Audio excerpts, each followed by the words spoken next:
بسم الله الرحمن الرحيم. السلام عليكم ورحمة الله وبركاته.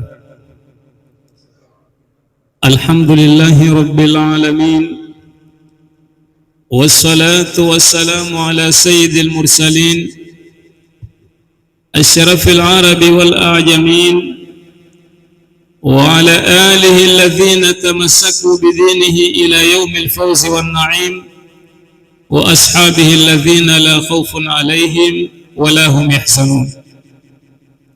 معاشر الحاضرين, tuko kwenye jambo ambalo ni muhimu sana, bali ni muhimu zaidi ya muhimu, wakati tukiwa katika kitabu cha Mwenyezi Mungu Subhanahu wa Ta'ala, nayo ni Qur'ani, ambayo Mwenyezi Mungu Subhanahu wa Ta'ala akituambia la ya'tihi al-batilu min bayni yadayhi wala min khalfihi tanzilun min hakimin hamid. Ni kwamba kitabu kama hichi hakikungiliwa na tashwishi yoyote wala batili yoyote toka Mwenyezi Mungu Subhanahu wa Ta'ala kumteremshia Bwana Mtume sallallahu alaihi wasallam. Yatosha kwamba Qur'ani yatuambia wa innahu la dhikrun laka wa liqaumika wa sawfa tusalun, kwamba Qur'ani ndio fakhri yetu sisi ummati Muhammad sallallahu alaihi wasallam, na Qur'ani kama hii itakuwa sisi ni wenye kwenda kuulizwa kwa namna ambavyo tutaitumia, kwa namna ambavyo tutakuwa ni wenye kuitekeleza, kwa namna ambayo itakuwa ni yenye kutufundisha maadili sawa, maadili yaletu yatumie kwa uzuri, ama iwe ni wenye kuipuza Qur'ani, bila shaka itakuwa ni dhamana ya kwenda kuulizwa na Mwenyezi Mungu Subhanahu wa Ta'ala. Yatosha kwamba Qur'ani ni tukufu na kuweza kumnyanyua mtu daraja, wakati Bwana Mtume sallallahu alaihi wasallam akitueleza kwamba mwenye kuisoma hii Qur'ani na akaifuata inavyotakikana, siku ya Kiyama atakuwa ni mwenye kuambiwa iqra wartaqi, soma na upande, warattil kama kunta turattilu fi dunya, isome uzuri kama ulivyokuwa ukisoma hapa ulimwenguni, fa inna manzilataka inda akhiri ayatin taqra'uha, button ya lifti yako ya kupanda kwenye pepo itategemea spidi ya haraka yako ya kuisoma Qur'ani. Na ndio kama tunavyosikia kwa wasomi wetu hapa waliotangulia. Kwa hiyo yatosha kwa ni fakhri mtu kuwa na kitabu kama hichi, mbali mengine mingi ambayo kwamba tulofaidika nayo. Tueleze machache tu ya kwamba hii Qur'ani iliweza kutufikia sisi kinamna gani. Mtume sallallahu alaihi wasallam aliteremshiwa Qur'ani kama hii, na wakati alipoteremshiwa ilikuwa wakati wake kuna mahufadh, ilikuwa wakati wake imeandikwa. Kuandikwa kinamna gani? Hii Qur'ani ina marhala matatu ya kukusanywa. Marhala ya kwanza ilikuwa ni kwa Bwana Mtume sallallahu alaihi wasallam, ilipokuwa yeye mwenyewe amehifadhi Qur'ani kama hii.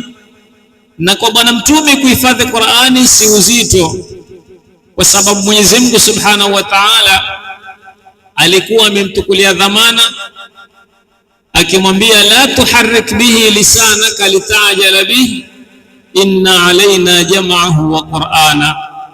Wakati Mtume sallallahu alaihi wasallam ilipokuwa akiteremshiwa Qur'ani, ilikuwa akijaribu kuifuata na hataki impite, lakini Mwenyezi Mungu Subhanahu wa Ta'ala akamwambia la tuharrik bihi lisanaka, usitetemeshe ulimi wako, litajala bihi, kufanya haraka kutaka hii Qur'ani uijue.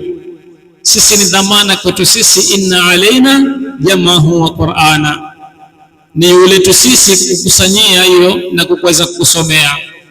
Kwa hiyo mtume kwake ilikuwa ni kazi rahisi. Mwenyezi Mungu Subhanahu wa Ta'ala akamwambia aya nyingine sanuqri'uka fala tansa, tutakusomea na hutaisahau. Sasa zama za Bwana Mtume sallallahu alaihi wasallam kulikuwa kuna mahufadh, Mtume amehifadhi Qur'ani, na kuna masahaba ambao kwamba wamehifadhi Qur'ani. Hata Mtume sallallahu alaihi wasallam alikuwa akisisitiza sana masahaba zake wende wakapokea Qur'ani kama hini kwa Abdullah bin Mas'ud, Salim maula Abi Hudhaifa na Ubay bin Ka'b na wengineo. Hawa ni katika wale masahaba za Bwana Mtume sallallahu alaihi wasallam ambao walikuwa ni katika mahafidh al-Qur'an. Lakini Qur'ani hii wakati wa Bwana Mtume ilikuwa imeandikwa namna gani? Ilikuwa imehifadhiwa katika maandishi ya vitu na zana tofauti tofauti, kwa sababu wakati wa Bwana Mtume hakukuwa na vitabu wala hakukuwa na makaratasi kama haya ambao tulionayo wakati huu. Kwa hiyo Qur'ani ile ilikuwa imehifadhiwa katika makarara, imehifadhiwa katika ngozi, imehifadhiwa katika majiwe mabapa, imehifadhiwa katika vitu vingine ambao vituleweza kuelezwa na wanazuoni. Isipokuwa katika kukusanywa huku ilikuwa ni mkusanyo ambao haikukusanywa katika msahafu mmoja. Ala kulli hali, ilikuwa masahaba za Bwana Mtume sallallahu alaihi wasallam, ule kuna aya hizi alizoziandika, na ule kuna aya hizi alizoziandika, na ule mwingine kuna aya hizi alizoziandika. Ukaya wakati wa pili sasa, wakati wa al-khalifatul Sayyidina Abi Bakr as-Siddiq radhiallahu anhu, kukawa kuna sura ya pili sasa ya mkusanyiko wa Qur'ani, ambao mkusanyiko kama hunu ilikuwa nao ni ndia ya mara pili uliokuwa na mfano wake. Sayyidina Umar radhiallahu anhu, wakati vilipotokea maarakatul Yamama, vita vya Yamama, wakati Sayyidina Bakar as-Siddiq radhiallahu anhu katika utawala wake, ambao ni Sayyidina Bakar kwenda kupigana na murtadina mwaka 11, kuliwawa masahaba wengi katika vita hivi. Ilikuwa ni vita baina Musailamatul Kadhabu ambao kwamba alodai utumi, watu wengi waliweza kuritadi. Ikawa sasa Sayyidina Umar alipoona masahaba wengi wameuawa na wengi wao walikuwa ni mahufadh waliweza kuhifadhi Qur'ani, ikawa akamwendea Sayyidina Bakar as-Siddiq radhiallahu anhu akamwambia, innal qatla qad istaharra fil Yamama, vita vimeumana na vimekithiri katika vita vya Yamama. Wa akhsha an tadhi'a al-Qur'ani, mimi nachelea hii Qur'ani kwamba yaweza kupotea kwa sababu ya kufa kwa mahafidhi wa Qur'an. Ilipokuwa katika hali hii, Sayyidina Bakar as-Siddiq radhiallahu anhu akawa ni mwenye kumjibu Sayyidina Umari, akamwambia, kaifa afalu amran lam yafalhu Rasulullah sallallahu alaihi wasallam, vipi mimi nitaweza kulifanya jambo ambalo kwamba Mtume sallallahu alaihi wasallam mwenyewe hakulifanya? Lakini Sayyidina Umar akamwambia, innahu khair, hili ni jambo zuri, na dini imetuamrisha jambo zuri lolote huwa lafanywa kwa misingi ya kidini, bora leo halikutoka katika ile dini. Na hapa pana dharura, ikiwa leo mahufadhi kadhaa wameweza kumalizika, kesho ikitokea mara sehemu nyingine watakapokufa wengine, kuna hatari baadhi ya Qur'ani ikawa ni yenye kukosekana. Ikawa kwa fikra kama hii, Sayyidina Umar hakuwata kumrejelea Sayyidina Bakar as-Siddiq kumrai, mpaka Sayyidina Bakar as-Siddiq radhiallahu anhu akatwambia, Mwenyezi Mungu Subhanahu wa Ta'ala akamfungua kifua chake, ikawa sasa amekuwa na moyo wa kuweza kulifanya jambo kama hili. Akawaita baadhi ya masahaba, ni Zaid bin Thabit ambao kwamba ni mmoja katika kutab wahi Rasulullah sallallahu alaihi wasallam, alikuwa akiandika wahi wa Mtume. Wakati Qur'ani ikiteremka, Mtume alikuwa ana watu maalumu ambao watu kama hawa ni wenye kuandika wahi. Ikawa atamwita, baada ya kumwita na kumpa hili jukumu la kwamba kuiandika Qur'an, Kwa Zaidi ilikuwa ni vigumu sana. Asema lau kama ningeamrishwa jambo lolote lingine ingekuwa nyepesi kuliko kuweza kuhifadhi Qur'an. Mfumo ambao kwamba aliotumia ikawa sasa Qur'ani kama hini ni kutukuliwa na kwenda kukusanywa kila mahali ambao kwamba iko, lakini mfano ambao kwamba uliotumika ni kwamba kila aya yenye kuandikwa ilikuwa lazima ipate mashahidi wawili kwamba kweli iliteremka mbele ya Bwana Mtume sallallahu alaihi wasallam na ikawa ni yenye kuandikwa. Sasa picha ambayo kwamba tuiona kwa Sayyidina Abubakar as-Siddiq radhiallahu anhu ilikuwa hii Qur'ani ni kukusanywa kwa jumuiya ili ipate kuwekwa mahali ihifadhike isipotee. Wa fi'lan ikawa yenye kuandikwa, na baada ya kuandikwa msahafu kama hunu ukabakia kwa Sayyidina Abubakar as-Siddiq radhiallahu anhu mpaka alipokufa, ukawa wenye kugura msahafu kama ule ukaenda kwa Sayyidina Umar radhiallahu anhu, na Sayyidina Umar alipokufa ukabakia kwa Hafsa ambao kwamba ni mtoto wake. Hii ni dori la pili la Qur'ani kukusanywa. Tuambiwa ni kukusanywa kwa namna tawthiq, kukusanywa kuhifadhiwa ili isiweze kupotea baada ya kuonekana mahufadhi wengi wameuawa katika vita vya Yamama. Sasa likaya dori la tatu. Dori kama hili ilikuwa ni Sayyidina Uthman bin Affan radhiallahu anhu, wakati wake kuweza kuikusanya Qur'ani mara tatu. Vipi Sayyidina Abubakar as-Siddiq radhiallahu anhu akusanya Qur'ani kisha na Sayyidina Uthman naye awe ni mwenye kuikusanya kwa mara tatu? Sayyidina Uthman dori lake lilikuwa ni kubwa zaidi, na sababu ya kukusanya Qur'ani wakati wa Sayyidina Uthman ni kwa sababu miji ya Kiislamu ilipokuwa imepanuka kwa kufutahiwa na masahaba za Bwana Mtume sallallahu alaihi wasallam wamekuwa ni wengi, bila shaka hawa watataka kuelimishwa. Sasa wale ambao kwamba watakuwa ni walimu katika miji wakawa Qur'ani kama hii husomesha wanafunzi wao, na bila shaka kutakuwa kuna lahja tofauti, matamshi ambayo kwamba sio fanana.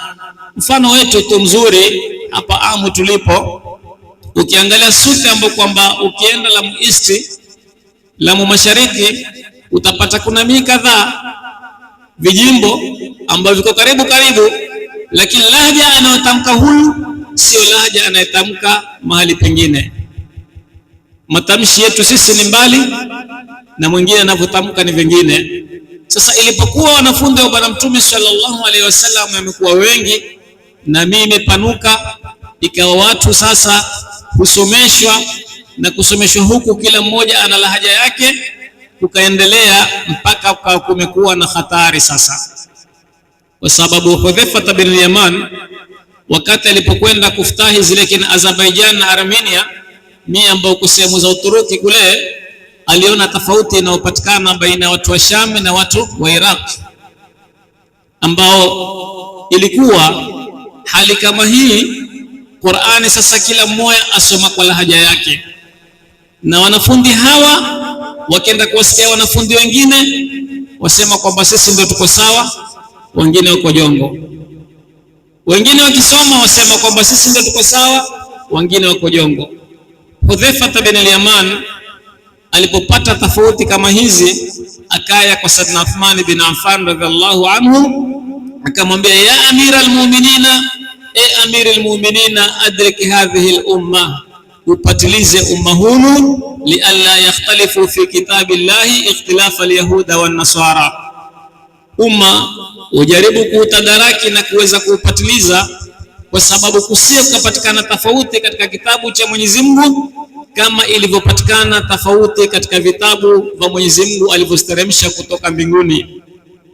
Bila shaka utaona kuna vitabu ambavyo kwamba kina Taurati, Injili, ni vitabu ambavyo kwamba vimeingiliwa na mikono ya binadamu mpaka zikawa ndani zina mgongano, pamoja na kwamba Taurati ya asili ndio ile Taurati ya Mwenyezi Mungu ambayo kwamba sisi lazima tuiamini. Injili ya asili ndio ile ile iliyoteremshwa na Nabii Allah Isa, ambapo kwamba sisi lazima tuiamini, lakini hivi vitabu vimeingiliwa na mikono ya binadamu mpaka vikaharibika. Kwa hiyo akachelea hali kama hii isipatikane kwa Qur'ani, ikawa ni kumwambia Sayyidina Uthman bin Affan radhiallahu anhu. Sayyidina Uthman bin Affan ikawa sasa ni kuikusanya na ni kutukua masahaba Said bin al-As, Zaid bin Thabit, Abdullah bin Zubairi na wengineo, ikawa Qur'ani kama hii ni kuandikwa. Akauitisha ule msahafu ambao kwamba ulioko kwa na Hafsa wakati wa Sayyidina Bakar ni Siddiq radhiallahu anhu. Msahafu kama huu ukawa ni wenye kutumika, lakini Sayyidina Uthmani akawa ni mwenye kutumia msahafu wote kwa lahaja moja, yani Waarabu wote wasome kwa lahaja moja, kwa sababu iweko ni kuhifadhika, na ndio iwe kauli ya mwisho kwamba hii Qur'ani isiweze kubadilishwa. Hapa ikawa Sayyidina Uthmani Qur'ani ni kuikusanya yeye kwa mfumo wake, ilikuwa sio kukusanya kama Sayyidina Bakar ni Siddiq, kwa sababu Sayyidina Bakar ni Siddiq ilikuwa ni kuikusanya na kuhifadhi isipotee, lakini yeye ni kuikusanya Qur'ani kwa kilima kimoja, watu wataisoma kwa sampuli moja. Hii ndio khulasa ya Qur'ani ilivyokusanya wakati wa Bwana Mtume sallallahu alaihi wasallam. Na ikawa Qur'ani kama hii ataandika misahafu, wanazuoni watuambia ilikuwa ni minne, wengine wasema ilikuwa ni mitano mpaka 7, ikawa ni wenye kuigawanya katika ile mikubwa iwe ni mashaful imam, ambao msahafu kama huu ndio utatumika kuangalia ile misahafu mingine yote. Nikimalizia mwisho, Qur'ani ni kitabu kitukufu na ni muhimu sana vijana wetu tuwafundishe Qur'ani kama hii, kwa sababu Bwana Mtume sallallahu alaihi wasallam atuambia almahiru bilqur'ani ma'a safaratil bararatil kiram, yule mtu ambaye kwamba atakuwa akisoma Qur'ani na ana uhodari wa kusoma Qur'ani, basi atakuwa na mabwana wakubwa peponi, mfano wa malaika na wengineo. Walladhi yaqra wa huwa yatata'u wa huwa alayhi shakun falahu ajran, na ule mwenye kuisoma Qur'ani huku akiwa ataataa, hii kutaataa ni Kiarabu ni Kiswahili zote, wa huwa alayhi shakun, akawa na uzito wa kupata Qur'ani kama hii, basi Qur'ani kama hii atakuwa ana thawabu mbili, thawabu za kuisoma na thawabu za kuwa kutataa kwake. Kwa hiyo hata kama ni mzee hujawahi kusoma Qur'ani bado, wakati unao anda sasa. Na kuna wazee wengi tumeona, mama zetu na mababa zetu wameanza Qur'ani kwa muda mchache, wakawa ni mahodari zaidi kuliko mtu yote. Lakini Qur'ani kama hii pia ina hatari yake, na hatari yake ni kusahaulikana. Bwana Mtume sallallahu alaihi wasallam akitwambia kwamba taahadu hadha alqur'ana, hii Qur'ani itungeni vizuri na muweze kudumu nayo kuisoma. Fawalladhi nafsu Muhammadin biyadihi, na apa kwa nafsi ya Muhammad ambaye Mola ambaye kwamba nafsi yangu katika kabdhi yake, ashaddu tafallutan min al-ibli fi uquliha, ule mnyama ambao kwamba ulimpiga makamba siku akikata ukahumpati tena, basi Qur'ani iko haraka zaidi mtu kuweza kuisahau. Na ndio umma wetu Qur'ani itabakia, kwa sababu Mwenyezi Mungu Subhanahu wa Ta'ala atuambia inna nahnu nazzalna dhikra wa inna lahu lahafidhuna, kwamba Mwenyezi Mungu Subhanahu wa Ta'ala amekaa hadi Qur'ani itakuwa ni yenye kuhifadhiwa na Mwenyezi Mungu Subhanahu wa Ta'ala. Lakini kuhifadhiwa huku mbali ya kuwa kwenye msahafu, zitakuja fitna nyingi za vijana wetu kukoseshwa. Ndio sasa utaona majumbani tumewekewa vipindi, mpaka wale vijana ambao kwamba wenye kuinukia wamewekewa katuni. Zote zile ni sababu moja ya kwamba wao wana kama kupumbaza kijana, lakini bongo lake ni kama waligandamiza na kulifanya ligande. Tukimwomba Mwenyezi Mungu Subhanahu wa Ta'ala kutuafikia kwa haya machache, ikiwa tumepata ni fadhila za Mwenyezi Mungu, na ikiwa tumeteleza kwa ulimi basi ndio binadamu. Wassalamu alaikum wa rahmatullahi wa barakatuh.